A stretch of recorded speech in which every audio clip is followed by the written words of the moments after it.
ठीक है। सब्जेक्ट के बनाने के लिए पीछे कितनी कंडीशन थी? 3 कंडीशन है। वर्ब ने 3 कंडीशन लगाई थी। पहली क्या? वो नाउन प्रोनाउन होना चाहिए। दूसरी क्या? वो या तो डूअर ऑफ एन एक्शन हो या वो what are we talking about हो। तीसरा वो किसका रिप्लाई हो? व्हाट का और हु का रिप्लाई होना चाहिए। अच्छा, जो सब्जेक्ट बनेगा ना, तो मैंने कल एक चीज ये भी बताई थी कि प्रेपोजिशन के बाद जो नाउन प्रोनाउन लिखा जाएगा वो सब्जेक्ट होगा क्या? ऑब्जेक्ट। क्या होगा वो? ऑब्जेक्ट। इसका मतलब एक प्रेपोजिशन जो है, ठीक है, उसके बाद कोई नाउन प्रोनाउन आता है वो कभी सब्जेक्ट नहीं होता, हमेशा क्या होता है? ऑब्जेक्ट होता है। ठीक है, ये बातें कल हमने पढ़ी थी। अच्छा, इससे पहले हमने पढ़ा था अच्छा कुछ वर्ब के बारे में, है ना। अच्छा, एक और छोटी चीज बताई थी, वर्ब की थर्ड फॉर्म और वर्ब की ING form without helping verb कभी किसका काम नहीं करेगी? वर्ब का काम नहीं करेगी। ठीक है,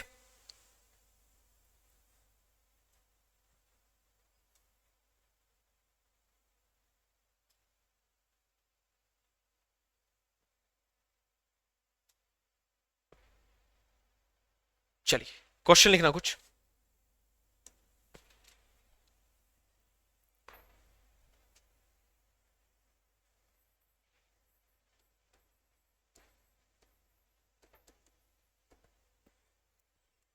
लिखना I know him,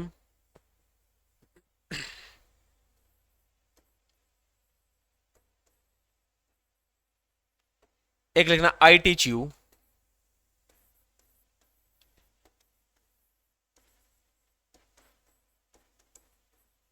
he lives in Hisar,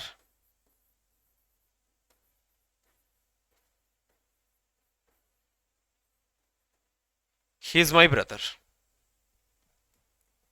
बल्कि कॉम्प्लीमेंट का एग्जाम्पल 1 मिनट इसे स्किप कर देना, एक सेंटेंस और लिख लो।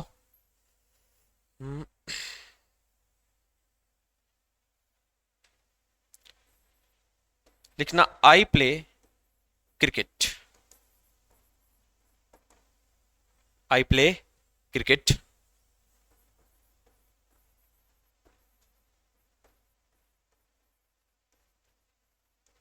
एक को लिख लो ही गोज टू स्कूल,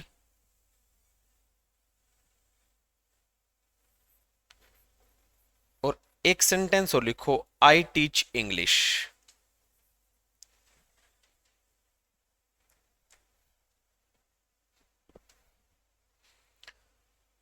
अभी तक जानना है थोड़ा सा वर्ब के बारे में, कल की क्लास में जाना था थोड़ा सा सब्जेक्ट के बारे में।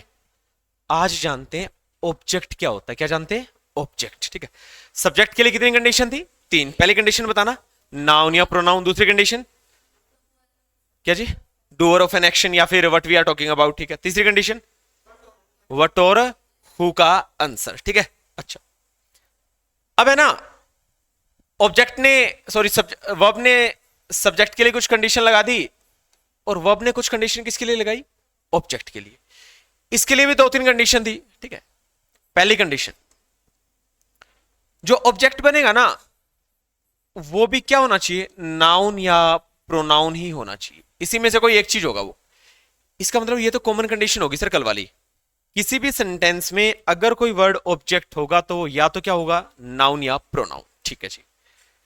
दूसरी शर्त जो वर्ब ने लगाई ऑब्जेक्ट के लिए वो थी या तो ये होगा रिसीवर ऑफ एन एक्शन, और रिसीवर ऑफ एन एक्शन ना हुआ तो ये होगा cause of an action, cause of an action. ये दूसरी कंडीशन।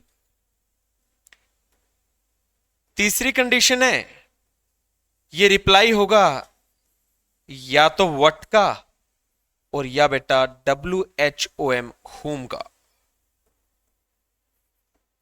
व्हाट का और हुम का रिप्लाई होगा कौन? ऑब्जेक्ट। कौन होगा? ऑब्जेक्ट। आराम से एक बार नोट कर लो, शायद कुछ कुछ कंडीशन मैच भी हो सकती है ना सब्जेक्ट वाली। सब्जेक्ट भी कौन होता है? Noun pronoun. ऑब्जेक्ट भी कौन होता है? Noun pronoun. ठीक है, दूसरी कंडीशन बिल्कुल अलग है, कल करवाया था, या तो वो होगा subject what we are talking about या होगा डूअर ऑफ एन एक्शन। लेकिन object doer of an action नहीं होता, रिसीवर ऑफ एन एक्शन होता है। ठीक है, डूअर ऑफ एन एक्शन का मतलब है किसी काम को करने वाला, और रिसीवर ऑफ एक्शन का मतलब है किसी एक्शन का अपने ऊपर रिजल्ट लेने वाला, रिसीवर। अगर रिसीवर ऑफ एक्शन ना हुआ तो वो क्या होगा? Cause of an action. क्या होगा? Cause of. इसको पढ़ेंगे क्या चीज होती है सर कोज ऑफ एक्शन। तीसरा, कल मैंने ये बताया था क्या कि सब्जेक्ट व्हाट का और हु का रिप्लाई होता है। ऑब्जेक्ट बेटा व्हाट का तो रिप्लाई होता है, लेकिन इसके साथ साथ हुम का रिप्लाई होता है। कल यहां पे एक नाम था ना हु, आज कौन सा नाम आ गया? हुम आ गया। कौन सा आ गया? हुम आ गया। ठीक है। अच्छा, इससे पहले छोटी सी एक बात, कल हमने कुछ सब्जेक्टिव प्रोनाउन पढ़े थे क्या? कॉपी में चेक करना एक बार, देखना।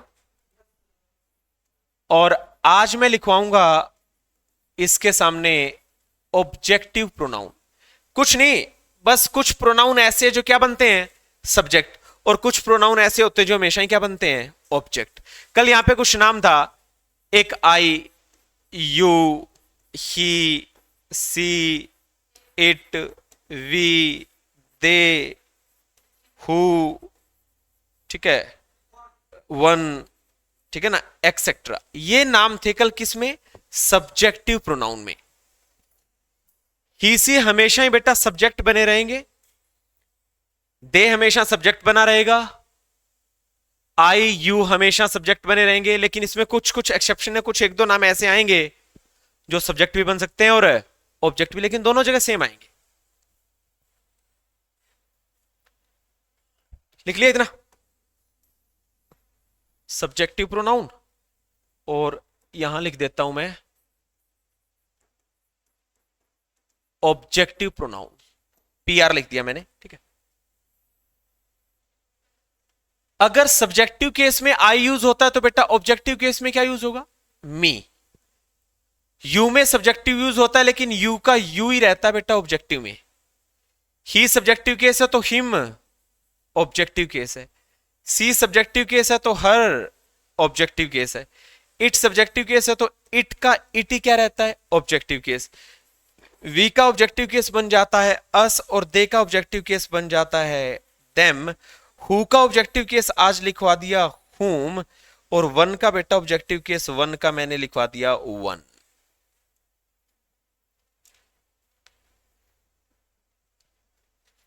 कल कुछ डेटरमिनर का भी जिक्र किया था हमने, किया था क्या?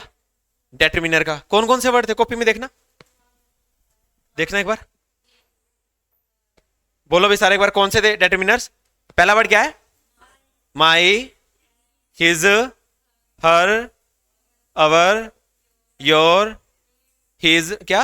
अच्छा, इट्स, हुज, देयर, वंस। ये क्या थे? ये आपके डेटरमिनर थे। और एक इसमें जोड़ा था मैंने ए एन दा। क्या जोड़ा था? ए एन दा, है ना।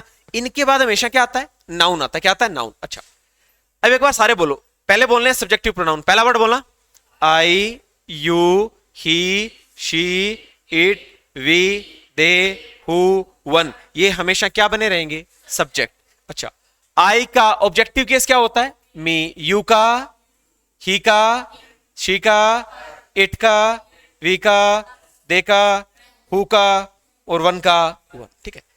इसमें कुछ एक छोटा सा एक्सेप्शन, हल्की सी एक चीज बता दूं। जैसे मान लो मैं इसको एक्सप्लेन कर दूं, बाकी हम आगे भी पढ़ेंगे कि सर यू कैसे सब्जेक्ट बन गया और यू कैसे क्या बन गया? ऑब्जेक्ट। और यू का यू सेम कैसे रहता है? मान लो एक छोटा सा एग्जांपल है, मैं लिख दूं ही नोज यू, और एक मैंने लिखा you K N O W, you know me. You के साथ प्रेजेंट में कोई ऐसे एस नहीं आता, ही के साथ क्या आ जाता है? ऐसे एस आ जाता है। ठीक है। अच्छा, अब है ना, इस यू को अंडरलाइन कर लेते हैं। एक यू ये रहा और एक यू ये रहा। ठीक है। एक बार यू बनेगा बेटा सब्जेक्ट, और एक बार यू क्या बनेगा? ऑब्जेक्ट। जैसे समझना, जानने का काम कौन कर रहा है? मी कर रहा है या यू कर रहा है? भाई स्किन दी है, तुम जानते हो मुझे, तो जान कौन रहा है? यू जान रहा है। तो ये जानना है बेटा कोई एक्शन, मान लो इस एक्शन को करने वाला ये क्या रहा? डूअर। और doer of an action is called subject. क्या? सब्जेक्ट। इसका मतलब सर यू नो मी में यू क्या है? सब्जेक्ट है। ये काम कर रहा है जानने का, ये तो चुपचाप बैठा है, ये तो चुपचाप बैठा है। और अगर ये कोई काम नहीं कर रहा तो बेटा ये ऑब्जेक्ट। और ऑब्जेक्ट पे तो मैंने कौन सा केस लिख दिया? मी। इसलिए कभी नहीं लिखा जाता यू नो आई, लिखा जाता है यू नो मी। जिसको जाना जाएगा वो चुपचाप बैठा वो रहेगा ऑब्जेक्ट, और जो जान रहा है वो क्या रहेगा? सब्जेक्ट। ये आ गया। अच्छा, इस यहां पे यू कौन सा केस बना? Subjective pronoun. एक मैंने सेंटेंस लिखा ही नोज यू, वह तुम्हें जानता है। जानने का काम कौन कर रहा है? ही। जिसको जानता है वो तो चुपचाप बैठा है, यू। भाई ही नोज यू, वह तुम्हें जानता है। जानने का काम ही ने किया, ही क्या बना? सब्जेक्ट। और जिसको जाना जा रहा है बेटा ये क्या बना, ऑब्जेक्ट। क्या बना ये ऑब्जेक्ट। तो यहां से एक बात क्लियर होगी कि सर ऑब्जेक्टिव केस में भी यू का यू ही रहता है और सब्जेक्टिव केस में भी यू का यू ही रहता है, ठीक है। इसी तरीके से इट बनता है, इसी तरीके से वन बनता है, वो हम आगे पढ़ेंगे। अभी के लिए इसको ध्यान रखना है कि या तो ये वर्ड क्या बनते हैं, ऑब्जेक्ट बनते हैं। और एक कंडीशन और लिखवा दी कि ऑब्जेक्ट बनने की 3 कंडीशन हो रहा है। पहले बोलना भाई ऑब्जेक्ट क्या होता है, नाउन या प्रोनाउन। दूसरी बोलना रिसीवर ऑफ एन एक्शन या फिर कोज ऑफ एन एक्शन। और तीसरी व्हाट या हुम का आंसर। एक काम करते हैं, यहां लिखे गए सेंटेंसेस में ये चीजें अप्लाई करके देखते हैं, ठीक है। इन लिखे गए 6 सेंटेंसेस के अंदर देखते हैं ऑब्जेक्ट कौन बनता है, first, second, third, fourth, fifth और सिक्स्थ, ठीक है। एक छोटी सी बात इससे पहले और समझ लो। हाँ,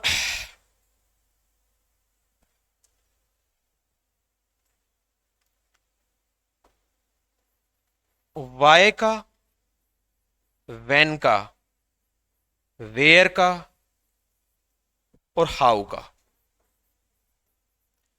रिप्लाई हमेशा ना तो सब्जेक्ट होता ना ऑब्जेक्ट होता। इनका रिप्लाई बेटा इंग्लिश में हमेशा एडवर्ब होता है। कौन बनता है, एडवर्ब। एक बार इसको साइड में नोट कर लो, बहुत अच्छी चीज है, पूरी ग्रामर में काम आएगी।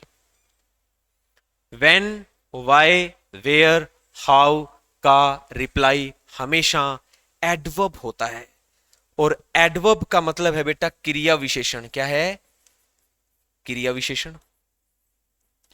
सर कैसे, ये क्या चीज है सर, एक एग्जांपल मैंने लिख रखा उससे बताऊंगा, ठीक है। हाँ, और आगे चल करके पूरा टॉपिक है एडवर्ब का, ठीक है। पूरा टॉपिक हमें पढ़ना है आज। अभी एक छोटी सी बात सीख लो, वाई का, व्हेन का, वेयर का, हाउ का रिप्लाई क्या होता है, एडवर्ब। क्या होता है, एडवर्ब। अच्छा, व्हाट का और हु का रिप्लाई, सब्जेक्ट।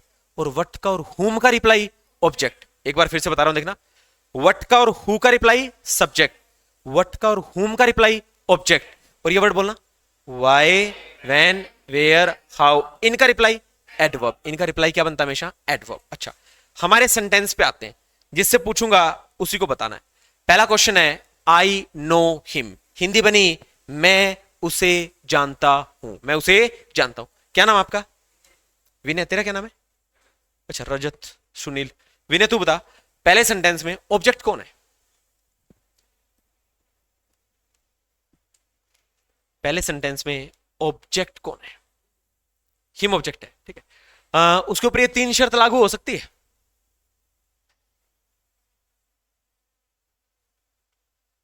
बात तो इसने सही बताई कि सर हिम क्या है, ऑब्जेक्ट है। हिम क्या है, ऑब्जेक्ट। इस हिम के ऊपर ये 3 शर्त में से कोई भी एक कंडीशन लागू कर सकते हो। भाई ऑब्जेक्ट बनेगा ना, तो इनमें से तीनों में से एक कंडीशन तो माननी पड़ेगी, या फिर तीनों ही फुलफिल करनी पड़ेगी।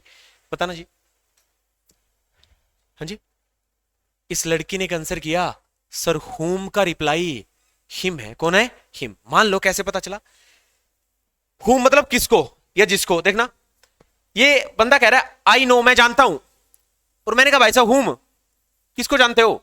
इसने कहा हिम, उसको जानता हूं। किसने कहा, उसको जानता हूं। हुम का रिप्लाई क्या आ गया, हिम। और बेटा हुम का रिप्लाई क्या होता है, ऑब्जेक्ट। क्या होता है, ऑब्जेक्ट। अच्छा, एक और चीज, ये हिम सब्जेक्टिव प्रोनाउन है या ऑब्जेक्टिव प्रोनाउन है। दूसरी कंडीशन फुलफिल कर गया। पहली कंडीशन हुम का रिप्लाई, दूसरी कंडीशन प्रोनाउन है, तीसरी कंडीशन है रिसीवर ऑफ एन एक्शन या फिर कोज ऑफ एन एक्शन। अभी नहीं बता रहा, थोड़ा सा रुक के बताता हूं, 2-4 मिनट रुक के, ठीक है। 2 कंडीशन मान गया अभी ये। एक तो प्रोनाउन है ये, ठीक है, पीआर है। और एक किसका जवाब है, हुम का जवाब है। और हुम का जवाब और प्रोनाउन बन गया, क्या बन गया, ऑब्जेक्ट। एक शर्त और भी आनी थी वैसे, रिसीवर ऑफ एन एक्शन या कोज ऑफ एन एक्शन। देखते हैं अभी क्या होगा।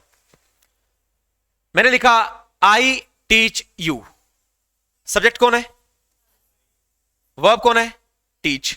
मैं पढ़ाता हूं। किसी ने कहा भाई साहब हुम किसको पढ़ाते हो, मैंने कहा यू तुम्हें। और यू कौन सा केस है, ऑब्जेक्टिव प्रोनाउन। ये प्रोनाउन भी बन गया, ये हुम जो बन गया आपका, हुम का रिप्लाई भी बन गया, यू। 2 कंडीशन मान गया। रिसीवर ऑफ एन एक्शन समझना क्या होता है। मैं जो पढ़ा रहा हूं उसको मैं रिसीव कर रहा हूं या फिर इसको ये रिसीव कर रहा है। भाई मैं जो पढ़ा रहा हूं उसको रिसीव मैं ही कर रहा हूं या ये कर रहा है, ये कर रहा है। ये रिसीवर ऑफ एन एक्शन है। एक्शन हो रहा है टीच, इसको प्राप्त करने वाला कौन है, यू। एक्शन को करने वाला डूअर कौन है, I. Doer of an action is called subject और receiver of an action is called object. क्या? ऑब्जेक्ट। अब सुन लो कोज क्या होता है। एक तो मैंने कह दिया ना, इसमें तो टीच पढ़ाने का काम यू रिसीव कर रहा है, जानने का काम हिम रिसीव कर रहा है। अच्छा एक चीज और सुन लो, I play, I subject, play verb मैं खेलता हूं। किसी ने पूछा भाई साहब क्या, व्हाट, क्या खेलते हो? मैंने कह दिया भाई साहब क्रिकेट। क्या क्रिकेट व्हाट का आंसर है? और व्हाट का आंसर क्या होता है? ऑब्जेक्ट। इसका मतलब क्रिकेट कौन है? ऑब्जेक्ट। अच्छा दूसरा, क्या क्रिकेट नाउन या प्रोनाउन है? भाई किसी भी गेम का नाम नाउन ही होता है। दुनिया में जितने भी नाम है गेम्स के, बुक्स के, किताबों के, तुम्हारे मेरे कोई भी, वो सारे क्या है? नाउन। दूसरी शर्त और मान गया, क्रिकेट क्या निकला? नाउन। एक शर्त मान गया, क्रिकेट किसका जवाब निकला? व्हाट का। मैंने कहा आई प्ले, मैं खेलता हूं। किसी ने पूछा भाई साहब व्हाट, मैंने कहा क्रिकेट। व्हाट का जवाब ऑब्जेक्ट, नाउन का जवाब, या फिर क्रिकेट क्या बन गया? नाउन। दो शर्त मान गया। एक और, आई प्ले क्रिकेट। अच्छा एक चीज समझना, क्या मैं जो खेल रहा हूं उसका रिसीवर है क्रिकेट? भाई मैंने पढ़ाया, वो तो रिसीव यू करके चला गया। मैं खेला क्रिकेट, तो क्रिकेट कहेगा भाई साहब मैं कुछ रिसीव करके आ गया क्रिकेट।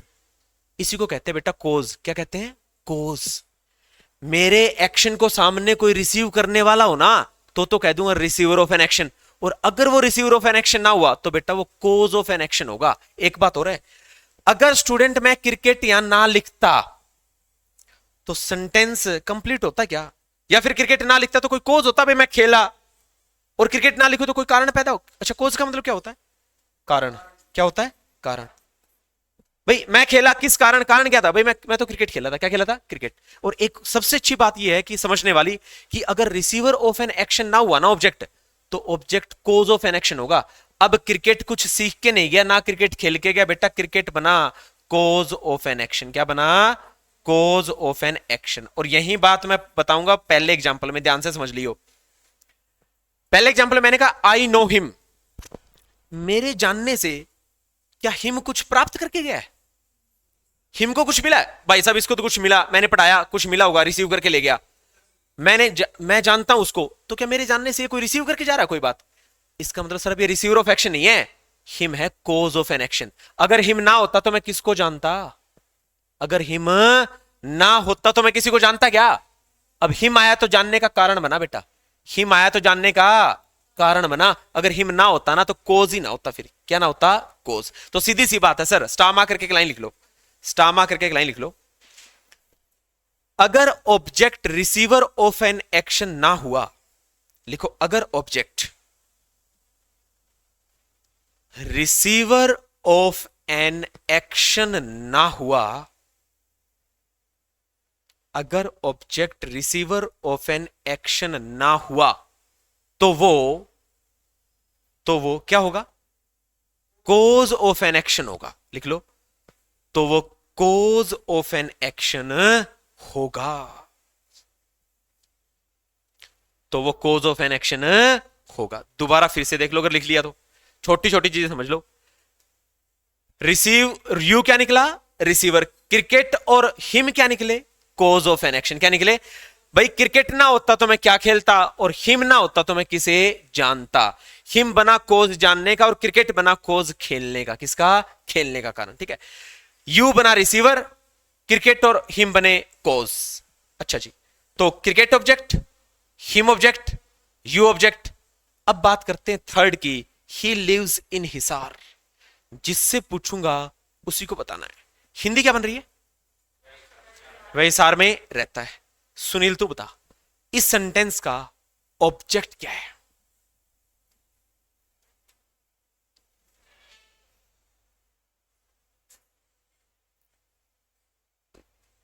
रजत तू बता। हिसार ऑब्जेक्ट है। कभी कभार हमें ऐसा भी लगता है ना, जैसे मान लो स्टार्टिंग से हम स्कूल टाइम में पढ़े, तो हम एक स्ट्रक्चर समझ बैठते हैं कई बार कि सर स्टार्टिंग में तो आता है सब्जेक्ट, फिर आती है सर वर्ब, लास्ट में क्या आता है? ऑब्जेक्ट। और सर स्कूल टाइम के हिसाब से तो लग रहा है कि जो लास्ट में पढ़ा होता है ना सर, वो क्या होता है? ऑब्जेक्ट होता है। तो सर इन हिसार क्या हो गया? ऑब्जेक्ट। लेकिन ये ऑब्जेक्ट नहीं है। अच्छा, हाँ हाँ हाँ हाँ, लास्ट बेंच। अभी रजत ने कहा कि सर इन हिसार ऑब्जेक्ट है। ही, रहने का काम कौन कर रहा है? रहने का काम ही कर रहा है। Doer of an action is called subject. ये क्या होगी? वर्ब। ठीक है, अब मैं तेरे से ये पूछ रहा हूं, इस सेंटेंस में ऑब्जेक्ट कौन है? क्या है? हिसार गलत है। विनय, हिसार ऑब्जेक्ट है। आप बताओ जी। क्या जी? एडवर्ब है। आप बताओ जी। हिसार एडवर्ब है या इनहिसार एडवर्ब है?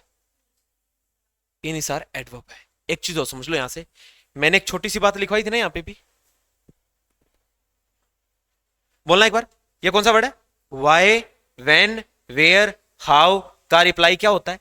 एडवर्ब। अब सुन लो, मैं इसमें ऐसे बोल सकता हूं क्या, ही लिव्स वेयर रहता है और मैं कह दूं व्हाट, क्या?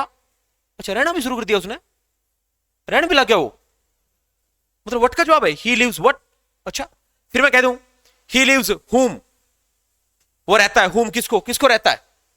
इसका मतलब इनहिसार ना तो किसका रिप्लाई बन रहा, व्हाट का, और इनहिसार ना रिप्लाई बन रहा हुम का। दोबारा और देख लो, अगर इनहिसार व्हाट और हुम का रिप्लाई बन जाता ना तो तुम ऑब्जेक्ट बोल ही देता। पंगा ये पड़ गया, इनहिसार व्हाट और हुम का रिप्लाई नहीं बन रहा, और व्हाट और हुम का रिप्लाई नहीं बन रहा, तो क्या नहीं बन रहा, ये ऑब्जेक्ट नहीं बन रहा। क्या नहीं बन रहा? ऑब्जेक्ट। दोबारा फिर सुन लो, ही लिव्स वह रहता है व्हाट, व्हाट के लिए फिट नहीं बैठा ही नहीं सर।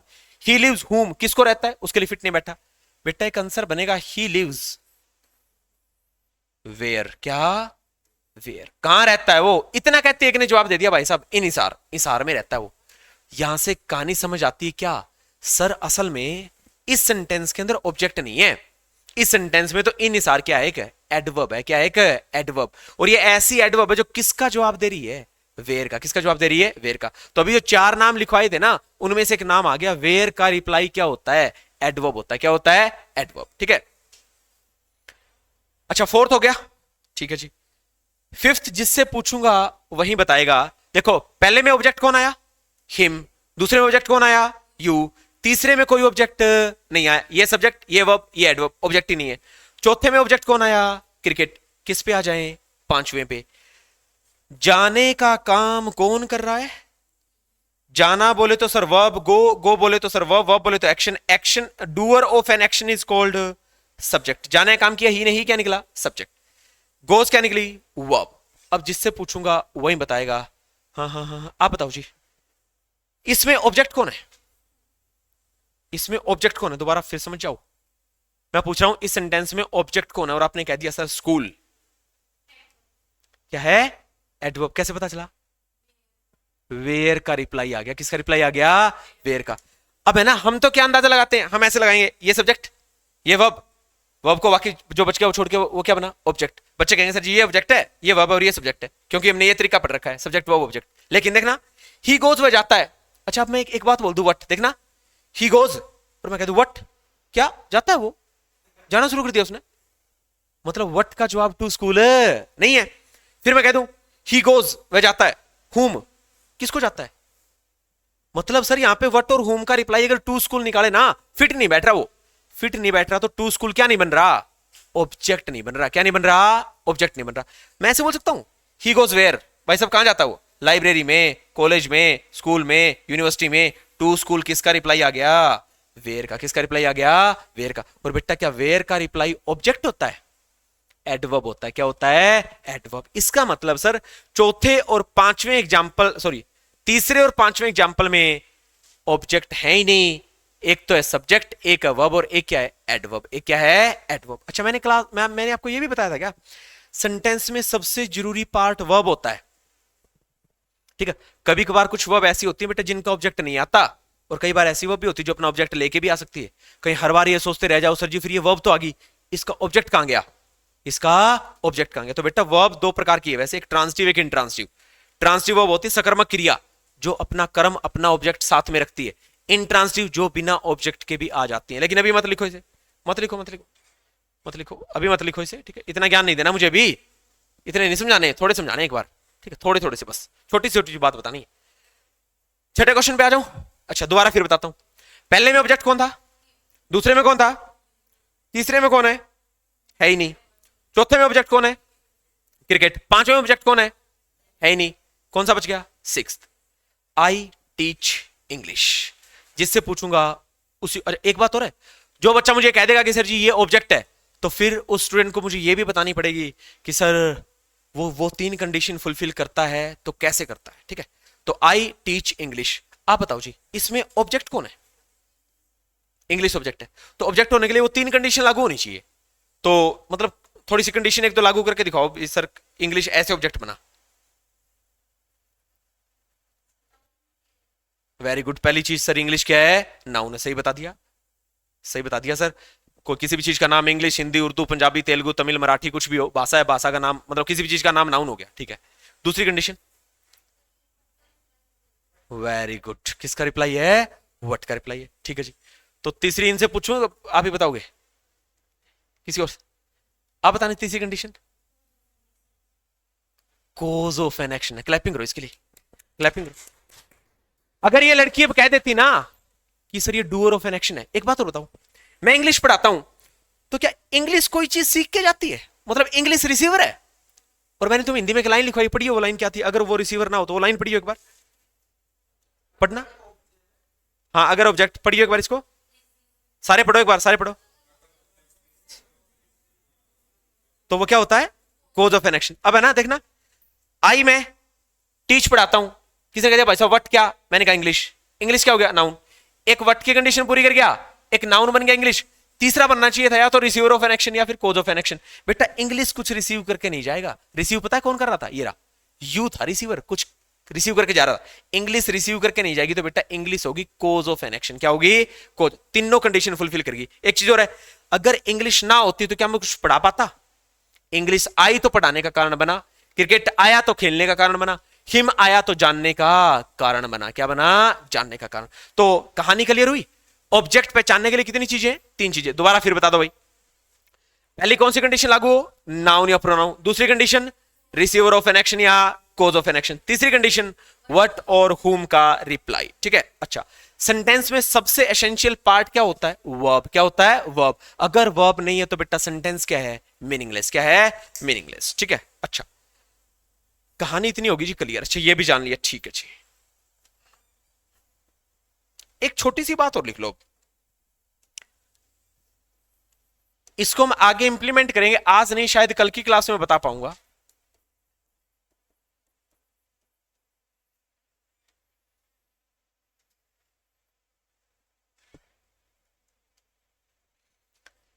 इजमार वॉज वर, अगर मेन वर्ब बने, किसी सेंटेंस में मुख्य क्रिया बने,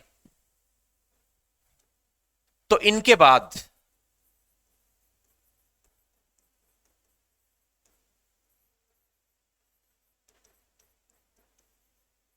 ऑब्जेक्ट नहीं आता। इस चीज को लिख लो। कल कुछ एक तो सेंटेंस थे सब्जेक्ट कॉम्प्लीमेंट ऑब्जेक्ट कॉम्प्लीमेंट वाले, वो कल मैंने पढ़ाए नहीं। ठीक है, इसको हम थोड़ा सा आगे पढ़ेंगे, लेकिन अभी के लिए एक छोटी सी बात बता के जा रहा हूं। इज, एम, आर, वॉज, वर, अगर सेंटेंस में क्या बने, मेन वर्ब बने, तो इनके बाद क्या नहीं आता, ऑब्जेक्ट नहीं आता। लिख लो, इनके बाद है ना कॉम्प्लीमेंट आता है, ये नाम लिख लो, इनके बाद कॉम्प्लीमेंट आता है। अभी ज्यादा भड़क नहीं लेनी इसकी सेंटेंस की, जो मैंने लिखवाया है सर जी कॉम्प्लीमेंट के, इज, एम, आर के, है ना, एक बार बस। ठीक है, स्वीकार कर लो इस बात को कि मास्टर ने लिखवा दी और हमने पढ़ ली। इसको प्रूव करेंगे आगे, इसको क्या करेंगे आगे, प्रूफ। ठीक है, चलिए एक बार फिर से पूछ लो आपसे, बोलना भी पहला वर्ड क्या, इज, एम, आर, वॉज, वर, अगर मेन वर्ब बने तो के बाद ऑब्जेक्ट नहीं आता, क्या आता है, कॉम्प्लीमेंट आता है। क्या आता है, कॉम्प्लीमेंट। ठीक है, आगे चल करके ये भी पढ़ेंगे, कॉम्प्लीमेंट भी 2 टाइप के पढ़ने हैं। ठीक है, एक सब्जेक्ट कॉम्प्लीमेंट और एक कौन सा कॉम्प्लीमेंट, ऑब्जेक्ट कॉम्प्लीमेंट। कौन सा कॉम्प्लीमेंट है, ऑब्जेक्ट कॉम्प्लीमेंट। एक सब्जेक्ट कॉम्प्लीमेंट और एक object complement.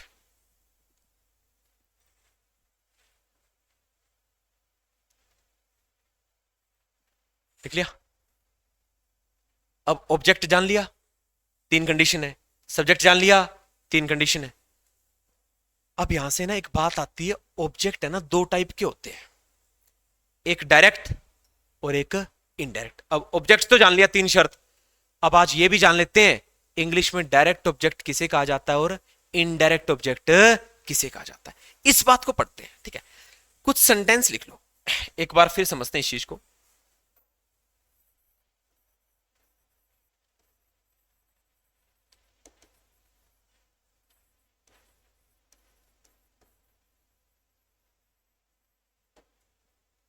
I was reading a newspaper.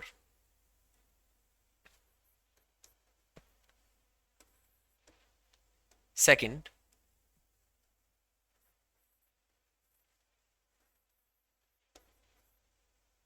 he gifted me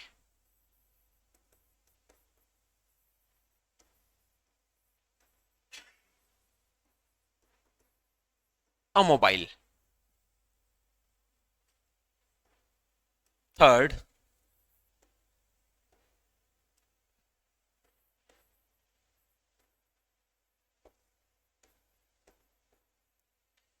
she introduced me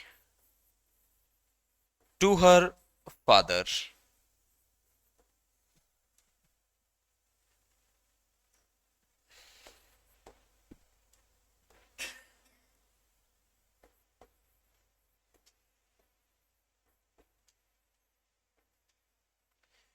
They asked me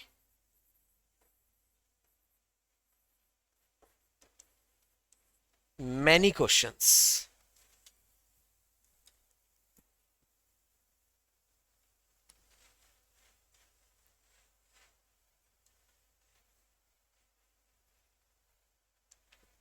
ठीक है,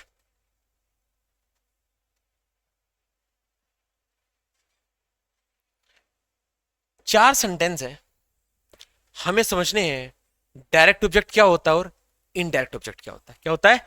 डायरेक्ट और इनडायरेक्ट ऑब्जेक्ट। ठीक है, अच्छा,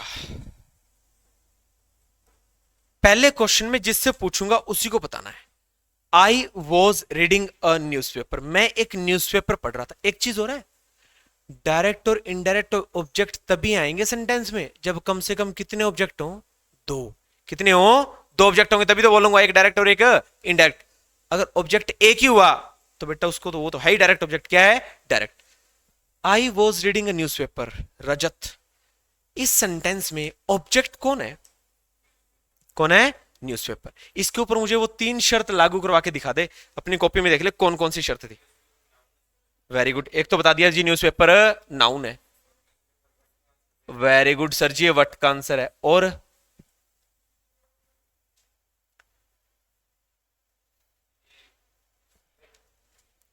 क्या है? रिसीवर ऑफ एन एक्शन, मतलब मैं कुछ पढ़ रहा हूं तो न्यूज़पेपर रिसीव कर रहा है कुछ। Cause of an action. ठीक है, तो पहचान जाओगे आज के बाद। भाई मैं कहता हूं आई वॉज रीडिंग ए न्यूज़पेपर, ठीक है।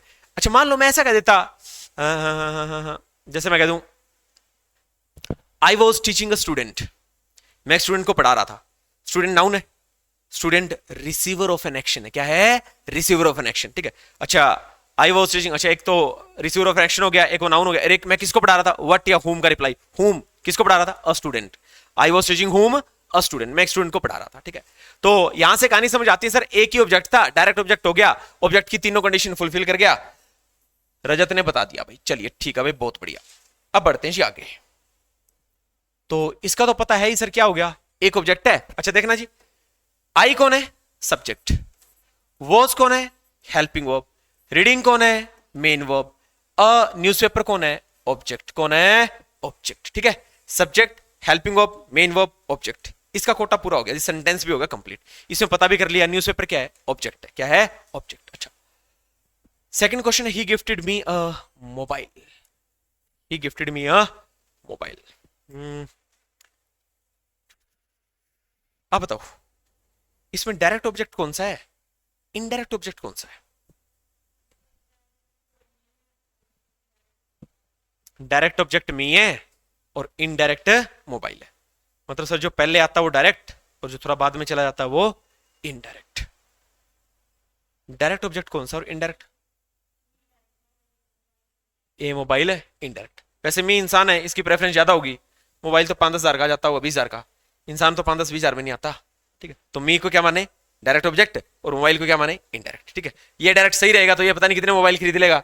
ठीक है, तो इसको इनडायरेक्ट मान लेते हैं। क्या मान लेते हैं? इनडायरेक्ट। ठीक है, लास्ट बेंच, डायरेक्ट ऑब्जेक्ट कौन सा और इनडायरेक्ट कौन सा है? मी डायरेक्ट है और अ मोबाइल इनडायरेक्ट है। अच्छा, इसने थोड़ा सा पलट दिया है ना, या फिर इसने अच्छा इसने भी डायरेक्ट इनडायरेक्ट का। आप बताना जी, कोई आइडिया नहीं, आप बताओ जी।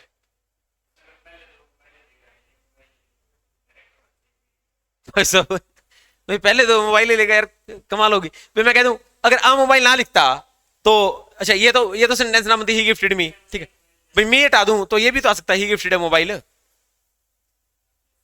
फिर तो टू लगाना पड़ेगा, ही गिफ्टेड है मोबाइल टू मी। ना भाई। अच्छा फिर ये डायरेक्ट इनडायरेक्ट का मतलब फंडा क्या होता है, कैसे पहचानते हैं? चल मेरे को बता दे, फिर मैं कह दूंगा भाई इसने बता दिया और मैंने पहचान लिया भी, ठीक ऐसे होता है। देखो स्टूडेंट, एक ऑब्जेक्ट का नाम क्या है? Direct object. और एक कौन सा ऑब्जेक्ट है जी? इनडायरेक्ट।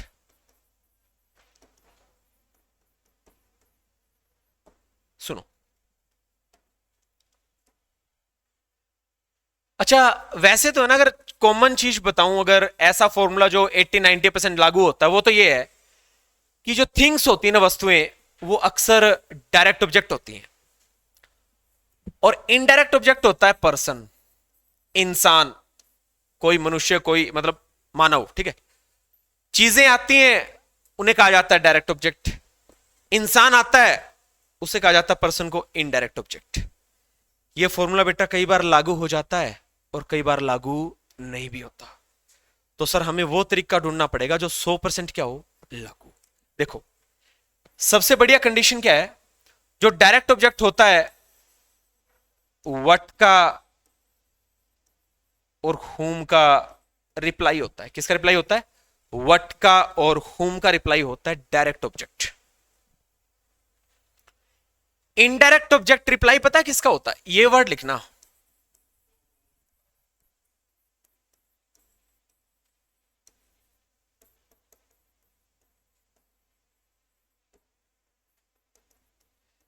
ये लिखने में खूंखार से नजर आ रहे हैं आपको, for whom, for what, to whom, to what, है ना। लेकिन जब एग्जाम्पल से पढ़ेंगे ना तो बहुत आसान चीज बन जाएगी। छोटी छोटी सी बातें हर रोज कॉपी में इकट्ठा होती जा रही है, बस रिवाइज करते रहो। कोई मुश्किल सेंटेंस नहीं लिखवाए अब तक हमने, ठीक है।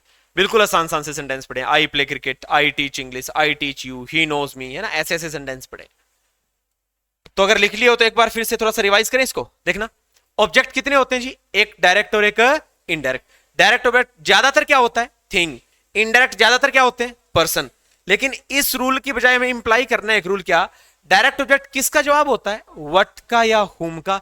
इनडायरेक्ट ऑब्जेक्ट किसका जवाब है? बोलना एक बार, पहला वर्ड बोलो, to what, to whom, for what, for whom का रिप्लाई इनडायरेक्ट ऑब्जेक्ट होता है। व्हाट का और हुम का रिप्लाई डायरेक्ट ऑब्जेक्ट होता है। अप्लाई करें, क्या होता है? पैसिव बनाते हैं ना तब हम इस्तेमाल करते हैं, ठीक है। हाँ अभी इसकी जरूरत नहीं है, ठीक है। अच्छा देखो, आई वॉज रीडिंग अ, मैं पढ़ रहा था व्हाट, न्यूज़पेपर। व्हाट का जवाब आ गया, ठीक है, ऑब्जेक्ट हो गया। ही गिफ्टेड मी, अच्छा ही गिफ्टेड हुम, अच्छा एक मैं ये कह दूं ही गिफ्टेड व्हाट, ये किसका जवाब है? व्हाट का। भाई ही गिफ्टेड, उसने गिफ्ट किया, मैंने पूछा भाई साहब क्या, और क्या का जवाब? मोबाइल। उसने क्या गिफ्ट किया? मोबाइल। तो क्या का जवाब अगर मोबाइल है तो व्हाट का जवाब तो कौन सा ऑब्जेक्ट होता है? डायरेक्ट। तो बेटा कहां पे गया, ये रहा। मोबाइल कौन सा है? Direct object. जिसको आप सोच रहे थे लास्ट में और ये इनडायरेक्ट निकलेगा, वो निकल गया बेटा डायरेक्ट। क्या निकल गया? डायरेक्ट। अच्छा एक चीज और पढ़ ले, मैंने कहा ही गिफ्टेड है मोबाइल, उसने एक मोबाइल गिफ्ट किया, और फिर किसी ने पूछा भाई साहब टू हुम, टू हुम किसको? मैंने कहा टू मी, मेरे को गिफ्ट किया। मी बोले तो किसका जवाब निकला? टू हुम का जवाब। और देखना टू हुम का जवाब कैसा ऑब्जेक्ट होता है? इनडायरेक्ट। कैसा होता है? इनडायरेक्ट। तो सर जी इसके नीचे लिख दो I D O, indirect object. कुछ समझे? थोड़ी सी बात समझ आई क्या? एक तो मी ऑब्जेक्ट था इसमें, एक इसमें अ मोबाइल ऑब्जेक्ट था, ठीक है।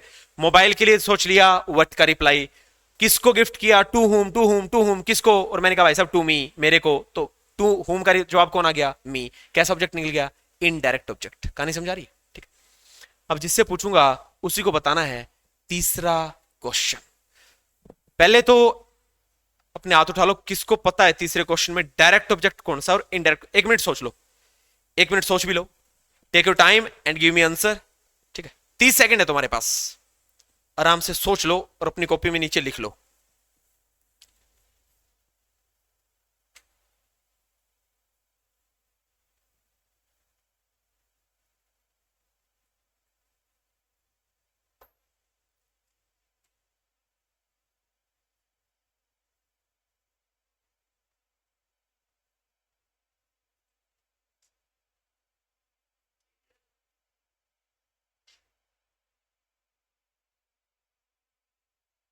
लिख लिया?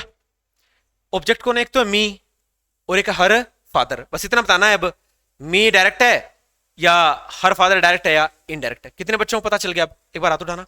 1 2 3 4 5 6, 6 बच्चों को चल गया। आपको पता नहीं चला यार? आइडिया नहीं आया कुछ?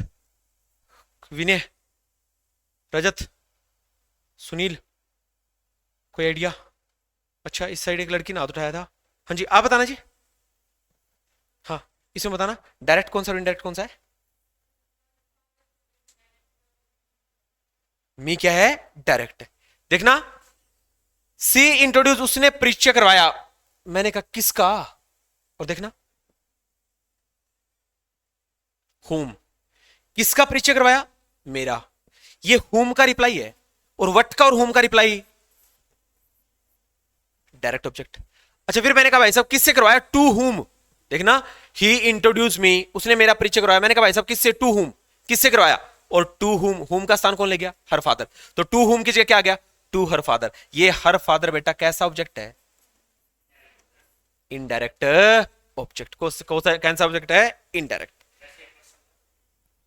और एक कंडीशन वो भी फुलफिल हो जाती थोड़ी बहुत अगर लगाओ तो। देखना, इनडायरेक्ट ऑब्जेक्ट कौन होता है? डायरेक्ट ऑब्जेक्ट कौन होता है? थिंग। कौन होता है? थिंग। ये लागू हो सकती थी जिसमें थिंग आए, जैसे ये रहा भाई, कौन सा था? ये रहा मोबाइल और मी वाला। मोबाइल कैसी है? थिंग, कोई चीज है। चीज है तो क्या हो गया? और मी पर्सन है तो क्या हो गया? इनडायरेक्ट। क्या हो गया? इनडायरेक्ट। यहां पे मी पर्सन था, सॉरी ये पर्सन है, ठीक है, क्या हो गया? इनडायरेक्ट। लेकिन बेटा दिक्कत तो ये होगी, मी भी तो क्या है? पर्सन है। क्या हुआ है? मी भी तो पर्सन। अगर उस रूल को लागू करूं तो बेटा ये भी क्या लिखना चाहिए था मुझे? Indirect object. कि सर पर्सन इनडायरेक्ट ऑब्जेक्ट होते हैं तो सर जी नीचे वाले में तो 2 इनडायरेक्ट ऑब्जेक्ट आ गए। इसलिए मैं कह रहा था बेटा वो फॉर्मूला कभी लागू होगा और कभी लागू नहीं हो। वो तभी लागू हो सकता है जब एक पर्सन आ जाए और एक थिंग आ जाए। अगर दोनों जगह पर्सन आ गए ना दिक्कत हो जाएगी। ठीक है, एक काम कर ले, जो दूसरा सेंटेंस है ना उसको थोड़ा पलट के लिखवाता हूं। अब मीनिंग सेम रहेगा वैसे कुल मिला के। इसकी हिंदी क्या बनी थी? ही गिफ्टेड मी अ मोबाइल, उसने मुझे एक मोबाइल गिफ्ट किया था। एक छठा सेंटेंस लिखो, ओ सॉरी 5वां।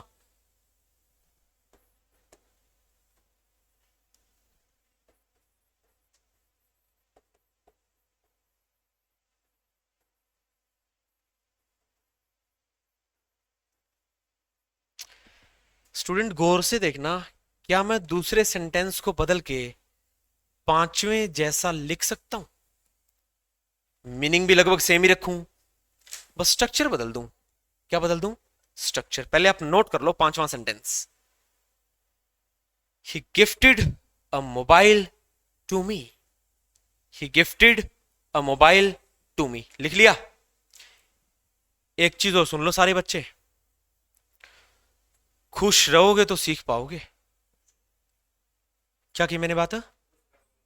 खुश रहोगे तो सीख पाओगे। बुंडा मुंह करे कौन सीखो? बुंडा मुंह करे कौन सीखो? मैं एक दिन पहले भी क्लास में बता रहा था, कई घने सीरियस हो रहे इंग्लिश ने लेके। इंग्लिश इतनी सीरियस है कौन?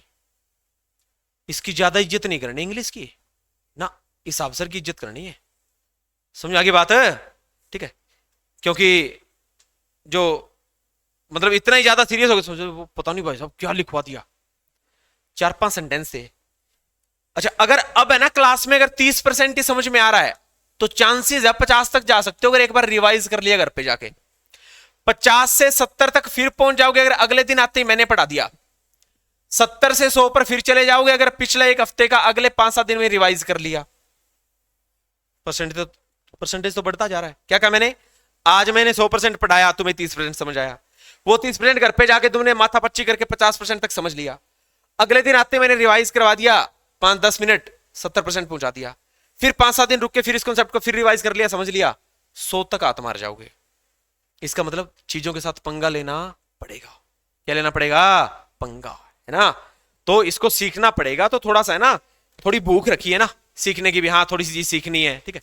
कभी कभार क्या होता है, पूरे दिन के कहीं ना कहीं काम पे लगे पड़े हो, ठीक है, 3:30 का बैच हो गया, अब सुबह जागे दे, ठीक है, 6 बजे 7 बजे, 3:30 बजे बैच शुरू कर दिया, घंटे हो गए 8:30, 8:30 घंटे से किसी की सुन रहे हो, किसी को सुना रहे हो, ठीक है, कहीं घूम रहे हो, फिर रहे हो, आ रहे हो, जा रहे हो, अब 3:30 बजे क्लास स्टार्ट हो गई, ठीक है। पता नहीं दिन की कितनी चीजें 8.5 घंटों में यहां बैठ गई होगी।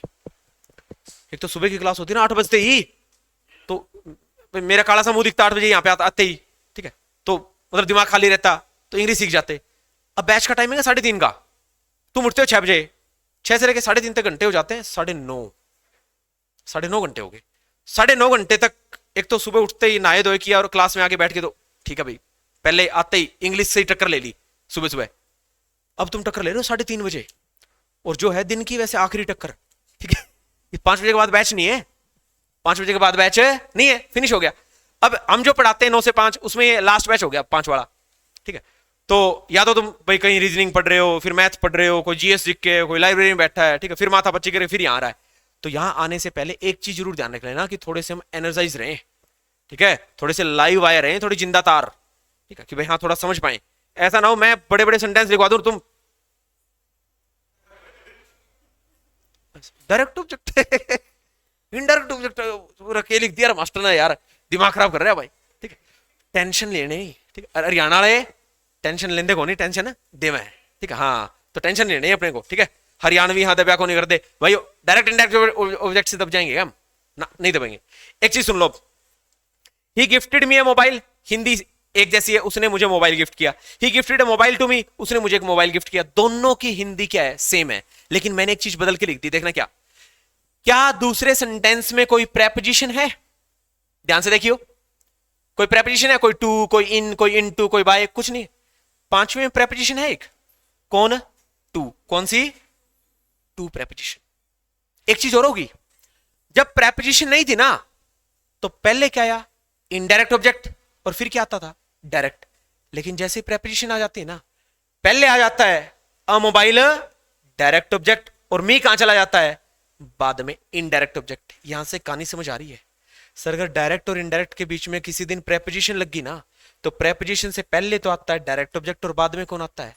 इनडायरेक्ट। इस चीज को स्टार मार्क करके लिख लो, लिखो, अगर डायरेक्ट और इनडायरेक्ट ऑब्जेक्ट के बीच में प्रेपोजिशन आती है, लिखो इस बात को, अगर डायरेक्ट और इनडायरेक्ट ऑब्जेक्ट के बीच प्रेपोजिशन आती है,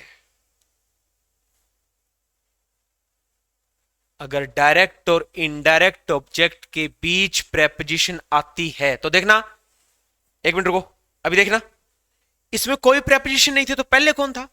इनडायरेक्ट ऑब्जेक्ट। फिर कौन था? Direct object. बेटा इसमें क्या आ गई? प्रेपोजिशन। प्रेपोजिशन आते जो अ मोबाइल जो लास्ट में आ रहा था वो आ गया पहले, तो इससे कहानी समझ आती है। अगर बीच में प्रेपोजिशन आती है ना, तो पहले नंबर किसका पड़ जाता है? डायरेक्ट ऑब्जेक्ट का, और बाद में नंबर किसका पड़ जाता है? Indirect object. लिख लो इस चीज को। तो पहले डीओ आता है, तो पहले डीओ आता है और बाद में आईडीओ आता है। तो पहले डीओ और बाद में आईडीओ आता है, या फिर कह दो बाद में आइडिया आता है ना। पहले डीओ बोले तो पहले डायरेक्ट ऑब्जेक्ट आता है, और फिर कौन सा ऑब्जेक्ट आता है? इनडायरेक्ट ऑब्जेक्ट आता है। कुछ कहानी समझे? अरे यार, अच्छा अच्छा, वहां की लाइट थी क्या वो? ना ना ना ना, सही है सही। अच्छा अब एक चीज और सुनना, देखो एक सवाल हो रह गया, तो देखना भाई, जैसे इनके बीच में हमने लगाया प्रेपोजिशन, मोबाइल क्या बन गया? डायरेक्ट। अच्छा अब एक चीज और कर ले, कंपैरिजन करके देख ले उस फॉर्मूले से। जैसे देखना, ही गिफ्टेड, उसने गिफ्ट किया। मैंने कहा भाई साहब वट, वट क्या क्या बोले तो? मोबाइल। ये वट का जवाब है, वट का जवाब है, तो बेटा कैसा है? Direct object. अच्छा फिर मैंने कहा भाई साहब किसको गिफ्ट किया? फिर मैंने कहा टू मी, और टू मी आंसर है टू हुम का। किसका? To whom. और टू हुम का रिप्लाई क्या होता है? इनडायरेक्ट। क्या होता है? इनडायरेक्ट। ये देख लो, टू हुम का रिप्लाई इनडायरेक्ट, और whom का रिप्लाई डायरेक्ट। कुछ भी नहीं किया, दूसरे क्वेश्चन को पलट के पांचवा क्वेश्चन बना दिया, डायरेक्ट ऑब्जेक्ट आगे पीछे कर दिया, इनडायरेक्ट ऑब्जेक्ट। बस दोबारा बताना भाई वो लाइन क्या लिखाई थी प्रेपोजिशन वाली, पढ़ियो एक बार इसको।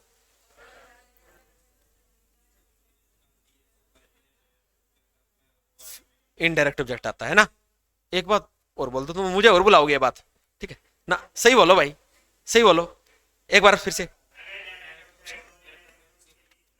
आती है और बाद में इनडायरेक्ट, है ना? ये चीजें रिवाइज कर लेना। मैं क्यों तुम्हें 2-3 बार बुलवाता हूं, ताकि थोड़ी चीज क्या हो जाए, याद हो जाए। अच्छा, एक क्वेश्चन और बाकी है। अब ये क्वेश्चन है ना, इसमें चाहे 2 मिनट लगा लो और 5 मिनट, चाहे जब 20 मिनट, चाहे 15 मिनट, जितनी बच रही है अब क्लास की मिनट, ठीक है? एक एक बच्चे से पूछूंगा, ठीक है? 2 मिनट है, 120 सेकंड, आराम से इस क्वेश्चन को सोच लो, ठीक है? They ask me many question. एक तो मी ऑब्जेक्ट है और एक है मैनी क्वेश्चंस। इनमें एक पढ़ना है डायरेक्ट और एक क्या पढ़ना है, इनडायरेक्ट। आपस में कोई फुसर फुसर करेगा नहीं, अपना कॉपी में लिख लो और फिर एक एक बच्चे से पूछूंगा कि फोर्थ सेंटेंस के अंदर कौन डायरेक्ट और कौन इनडायरेक्ट। वो फॉर्मूला लगा लो, व्हाट हुम वाला और टू व्हाट टू हुम वाला।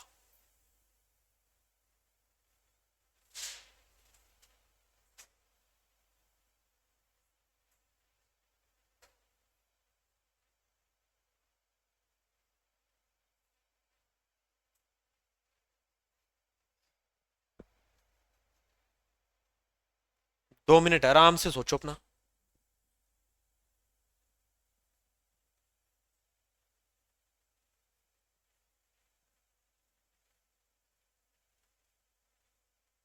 They ask me many questions. पहले तो ये सोच लियो पूछा के है और किससे पूछा है, बस इतना ही सोचना है। भाई पूछा के है और किससे पूछा है। के पूछा तो बोला व्हाट, और किससे पूछा तो to home.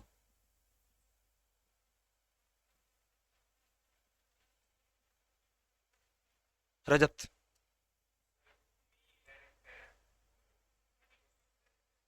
Many questions direct है और मी इनडायरेक्ट है।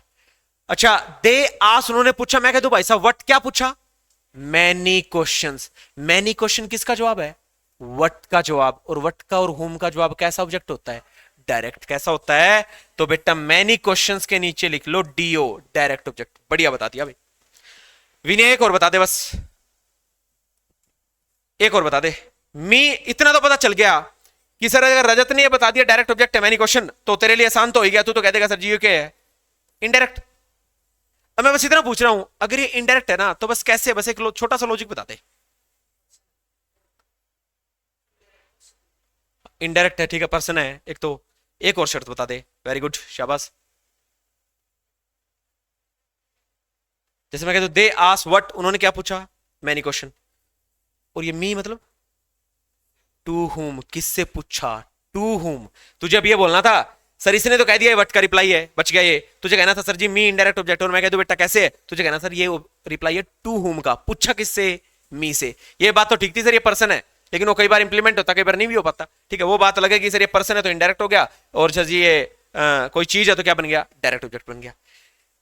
जैसे दूसरे को पलट के पांचवा बनाया था, इस चौथे को पलट के ना एक छठा सेंटेंस और बनाते हैं। क्या बनाते हैं, छठा सेंटेंस। और क्या बनेगा छठा सेंटेंस, रुक जा भाई, जिससे पूछूंगा उसी को बताना है।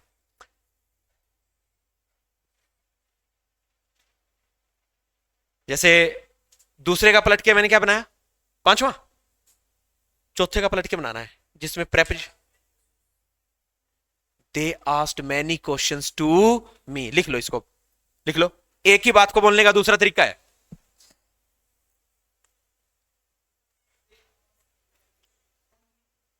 हो सकता है वैसे फ्रॉम ऐसी प्रेपोजिशन होती है जो थोड़ा सेपरेशन को, किसी सोर्स को, किसी ओरिजिन को बताने का काम करे। अच्छा, आपने क्या लिखा भाई, they asked many questions to me, यही लिखा होगा। They asked many questions to me, बना दिया, उसी को पलट के लिख दिया। अच्छा फटाफट से देख लेते हैं। They asked what, many questions. उन्होंने पूछा, क्या पूछा भाई साहब, कई सवाल। किससे पूछे? टू हुम किससे? टू मी, मेरे से। ये अच्छा, ये किसका रिप्लाई आ गया? टू हुम का। किसका रिप्लाई आ गया? टू हुम का। टू हुम का जवाब है टू मी, व्हाट का जवाब है मैनी क्वेश्चन। बेटा व्हाट का जवाब कैसा ऑब्जेक्ट? डायरेक्ट। और टू हुम का जवाब कैसा ऑब्जेक्ट? IDO, indirect. क्या? इनडायरेक्ट।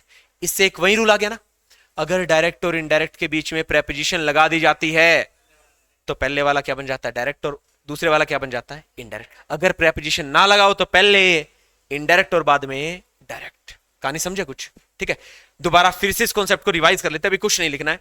ठीक, घर पे जाके समझनी जरूरी चीज पहले बता रहा हूं, वरना स्किप हो जाएगी सारी। ठीक है, सारी मेहनत बेकार चली जाएगी फिर अपनी। अच्छा, आज आते ही शुरू किया सर जी, क्या पहचानना? ऑब्जेक्ट। देख लो, अभी रिवाइज कर रहे हैं, अब लिखना छोड़ दो।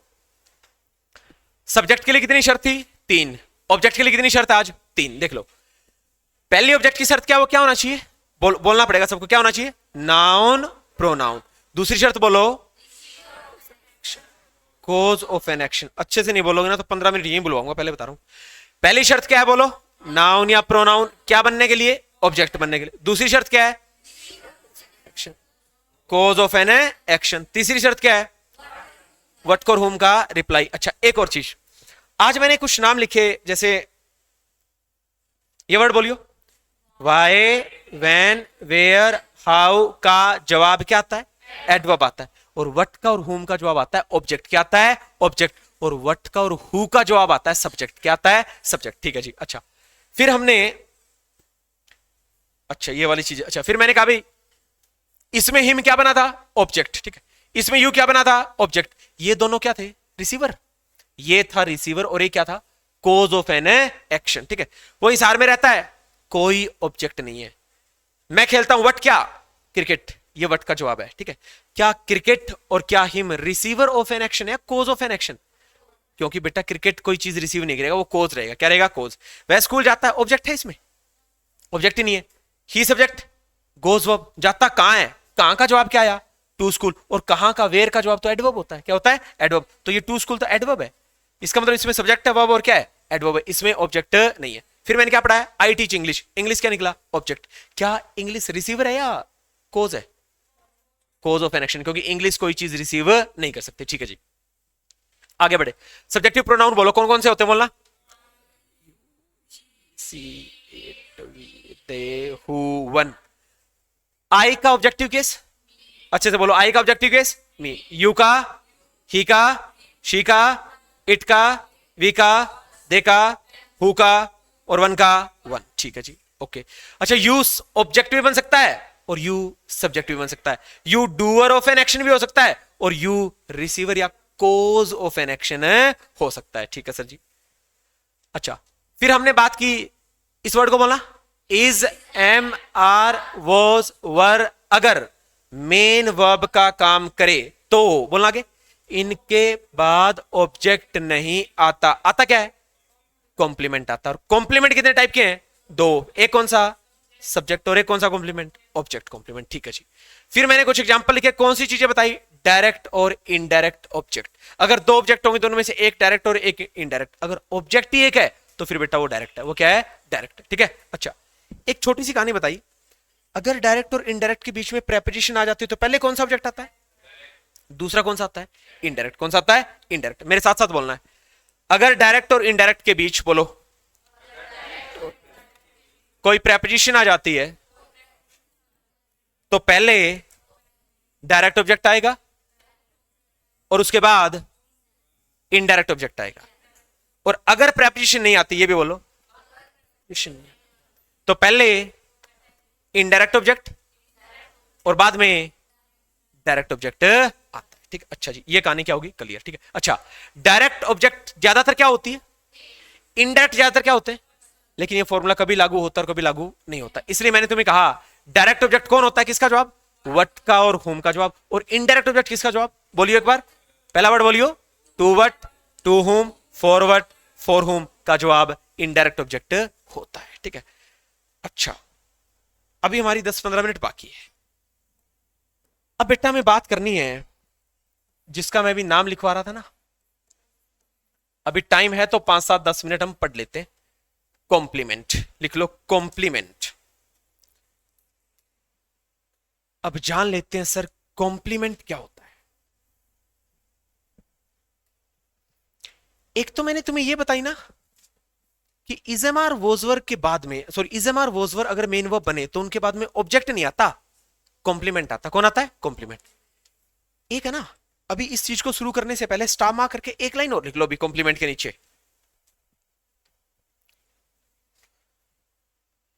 एक बार सुनना, एक तो इजेमार वोजवर आए तो उसके बाद में ऑब्जेक्ट नहीं आएगा, कॉम्प्लीमेंट आएगा। कभी कभार स्टूडेंट एक नाम आता है स्टेटिव वर्ब, स्टेटिव वर्ब के बाद में भी ऑब्जेक्ट नहीं आता, कॉम्प्लीमेंट आता है। आपको एक लाइन लिखनी है, ऐसा लिखो, इसको या वहां पे लिखवा दो, एक मिनट रुकना। अगर मेन वर्ब आए तो कॉम्प्लीमेंट आता है, चलो यहीं पे लिखवा देता हूं। लिखो, अगर वर्ब स्टेटिव हो, लिखो अगर वर्ब स्टेटिव हो। स्टेटिव का मतलब ऐसी वर्ब जो एक्शन ना बता करके क्या बताए? स्टेट। क्या बताए? स्टेट। अगर वर्ब स्टेटिव है, जो स्टेटिव का मतलब होगा जो स्टेट बताती है, तो ऐसी वर्ब्स के बाद, तो ऐसी वर्ब्स के बाद ऑब्जेक्ट नहीं आता, कॉम्प्लीमेंट आता है।